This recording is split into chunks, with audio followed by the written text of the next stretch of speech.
देर रात गए बिंदु गहरी नींद में सो रही थी। तभी उसका पति अजीत शराब के नशे में झूमता हुआ कमरे में आया और तुरंत ही बिंदु को खींचकर फर्श पर पटकते हुए चिल्लाया, मेरे पीछे पराए मर्दों से बात करती है। बिंदु नींद में थी तो एक धमाके के साथ उसकी नींद टूटी और उसके सिर में भयंकर दर्द की लहर उमड़ गई। उसे लग रहा था मानो कोई भूकंप आ गया हो। जब तक वो अपने दिल की धड़कन संभाल पाती, तब तक अजीत उस पर तमाचे बरसाते हुए कहने लगा, बोल, पड़ोस के मुकुल से क्या रिश्ता है तेरा। बिंदु स्तब्ध रह गई। बिंदु का पति हर रात उसकी पिटाई करता था। उसकी सास भी अक्सर उस पर हाथ उठा दिया करती थी। इस बात से भी बिंदु मुरझाती जा रही थी। मुकुल पड़ोस के घर में रहता था और जब भी उसे मौका मिलता, वो बिंदु को समझाने की कोशिश करता था, अत्याचार के खिलाफ तुम आवाज क्यों नहीं उठाती। लेकिन बिंदु में इतनी हिम्मत नहीं थी, इसलिए वो चुपचाप सब कुछ सहती जा रही थी। मायके से भी वो काफी कमजोर थी। उसकी सौतेली माँ ने किसी तरह उसकी शादी करके उससे छुटकारा पा लिया था और इसी बात का फायदा उसका पति और सास उठा रहे थे। उन्हें अच्छे से पता था कि बिंदु उनके खिलाफ कुछ नहीं कर पाएगी, इसलिए दिन पर दिन उनके अत्याचार बढ़ते जा रहे थे।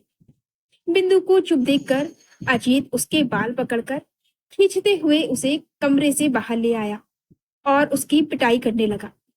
तभी गायत्री जी भी कमरे से बाहर निकलकर आई। उन्हें देखते ही बिंदु गिड़गिड़ाते हुए कहने लगी, माँ जी, मुझे बचा लीजिए। तो वो कहने लगी, मैंने ही तो इसे बताया है कि तेरा मुकुल के साथ चक्कर चल रहा है। गलत करेगी तो मार खाने के लिए भी तैयार है। अजीत के हाथ तेजी से चल रहे थे और बिंदु की दर्द भरी चीखें पूरे घर में गूंज रही थी। थक हार कर अजीत जब अपने कमरे में चला गया तो गायत्री जी उसे जोर का तमाचा मारकर दांत पीसते हुए बोली, बहू, इतनी रात को यूं चीखोगी चिल्लाओगी तो हमारे खानदान की इज्जत का क्या होगा। मुंह बंद नहीं रहता तो मुंह में दुपट्टा ठूंस लिया करो। गायत्री जी अपने बेटे को समझाने की बजाय बहू को ही चुप रहने की सीख दे रही थी, क्योंकि उन्हें लगता था कि बहू तो लाचार है, वो तो कुछ कर नहीं पाएगी। बिंदु भरे गले से बोली कि मन करता है ऐसे पति को छोड़कर कहीं चली जाऊं। तब सास कुटिलता से मुस्कुराते हुए बोली, बहू, तुम्हारा पति तुम्हें चाहे जितना तोड़े, तुम्हें घर जोड़कर रखना आना चाहिए। तभी अचानक से दरवाजा खटखटाने की आवाज आई। गायत्री जी एक पल को चौंक गई कि इतनी रात को कौन आया होगा। उन्होंने घबराते हुए खिड़की से झांककर बाहर देखा तो उनके पैरों तले जमीन ही सरक गई, क्योंकि दरवाजे पर पुलिस की टीम खड़ी थी। पुलिस को देखकर उनके हाथ पैर फूल गए और वो सोचने लगी कि पुलिस को किसने बुलाया। फिर उन्हें लगा कि पुलिस किसी और काम से आई होगी। उन्होंने बिंदु से कहा, बहू, तुम जाकर रसोई में छिप जाओ, बाहर पुलिस आई है। बिंदु स्तब्ध सी खड़ी रह गई तो उन्होंने उसे धकेलते हुए किचन में ले जाकर दरवाजा बाहर से बंद कर दिया।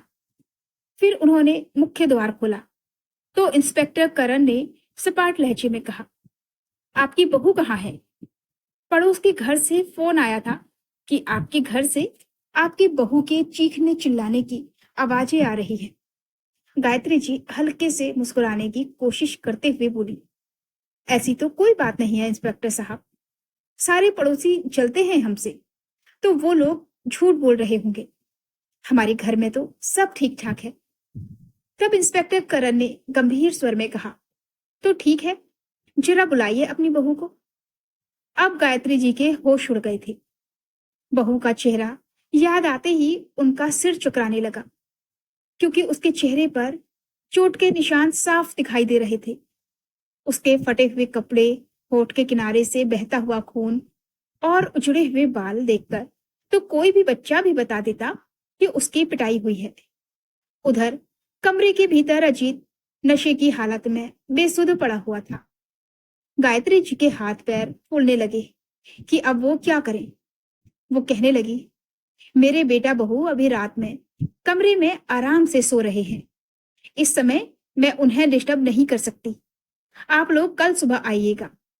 लेकिन तभी न जाने कहां से बिंदु में इतनी हिम्मत आ गई कि उसे लगा कि अगर आज उसने अपने लिए आवाज नहीं उठाई तो इन लोगों की हिम्मत और भी बढ़ जाएगी।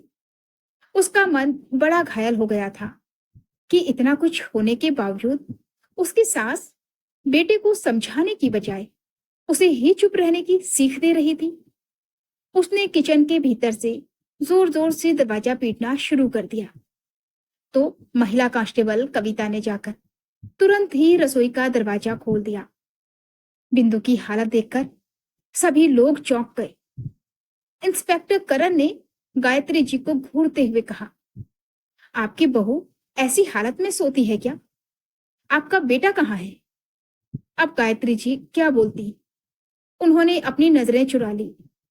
बिंदु रोते हुए बोली, सर, वो रूम में है।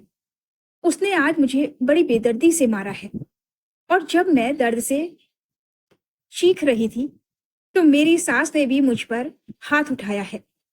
कहते कहते वो पपक पपक कर रो पड़ी। कांस्टेबल कविता ने उसे संभाला। इंस्पेक्टर करण ने कमरे के भीतर जाकर देखा तो अजीत नशे में बेसुध बिस्तर पर पड़ा बड़बड़ा रहा था। कहाँ जाएगी? तुझे मेरे पैरों की जूती बनकर ही रहना होगा। मैं रोज रात तुझ पर हाथ उठाऊंगा। तू मेरा क्या बिगाड़ लेगी? इंस्पेक्टर करण ने उसे एक जोर का तमाचा मारते हुए कहा, चल मैं बताता हूं कि कोई तेरा क्या बिगाड़ सकता है। ऐसा कहकर वो उसे घसीट कर बाहर ले आए। महिला कांस्टेबल ने गायत्री जी को भी गिरफ्तार कर लिया। अब तो दोनों माँ बेटे के होश उड़ गए थे। अब गायत्री जी अपनी बहू के सामने गिड़गिड़ाते हुए बोली, बहू, तू इन्हें बोलना कि ये लोग हमें छोड़ दें। हम लोग मिलकर रहेंगे और मैं अपने बेटे को समझाऊंगी कि वो तुझ पर हाथ ना उठाए। बिंदु ने बेरुखी से मुंह मोड़ लिया और कहने लगी, मुझे आप लोगों पर भरोसा नहीं है। तब गायत्री जी गुस्से में कहने लगी, जरूर पुलिस को तेरे किसी यार ने फोन करके बुलाया है। फिर वो इंस्पेक्टर साहब से कहने लगी, बहू का पड़ोस के मुकुल के साथ अफेयर चल रहा है। हमने इसके साथ कुछ भी गलत नहीं किया है। तब तक मुकुल भी वहां पर पहुंच चुका था। मुकुल को देखकर गायत्री जी कहने लगी, देखिए इंस्पेक्टर साहब, जरूर इसी ने फोन किया होगा। तभी मुकुल ने तर्क स्वर में कहा, मैंने ही इंस्पेक्टर साहब को फोन किया, क्योंकि मैंने कई बार बिंदु से कहा था कि तुम खुद के लिए आवाज उठाओ, लेकिन ये अपने लिए आवाज नहीं उठा पा रही थी। आज भी जब इसके चीखने चिल्लाने की आवाज पूरे मोहल्ले में गूंजने लगी तो मुझसे रहा नहीं गया और मैंने पुलिस स्टेशन फोन कर दिया था। किसी के साथ अन्याय होते देखकर पुलिस को सूचित करना कोई अपराध नहीं होता। गायत्री जी गुस्से में कहने लगी, मुझे तो पहले से ही तुम दोनों पर शक था। अब हम लोगों को जेल भिजवा कर तुम दोनों अय्याशी करोगे, है ना? ये बात बिंदु को तड़पा गई। वो कहने लगी, माँ जी, बस करिए। मैं मुकुल को उस नजर से नहीं देखती।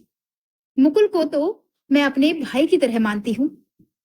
गायत्री जी गुस्से से घूरते हुए बोली, आजकल के समय में कोई किसी का नहीं होता।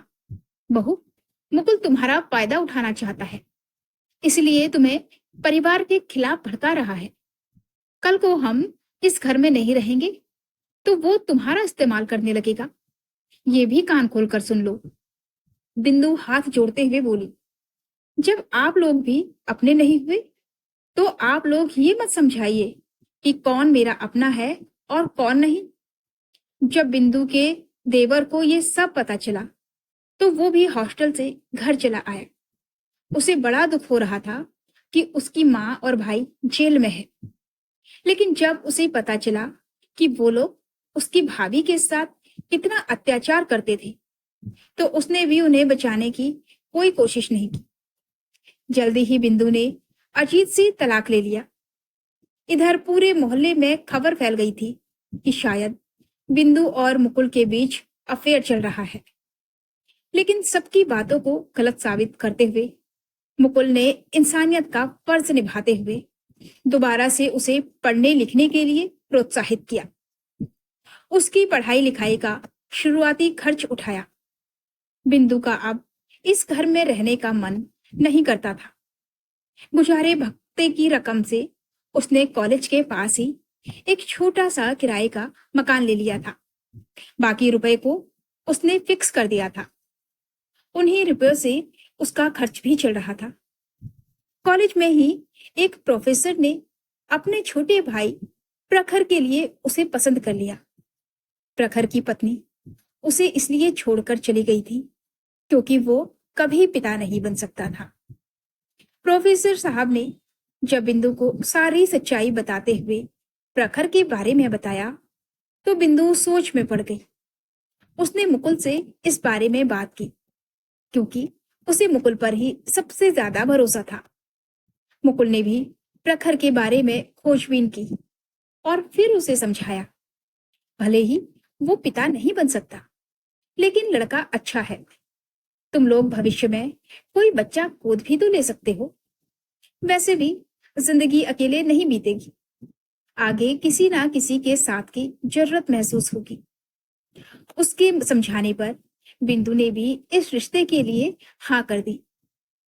एक मंदिर में उसकी और प्रखर की शादी हो गई। शादी के बाद प्रखर उसे जीवन की हर खुशी दे रहा था।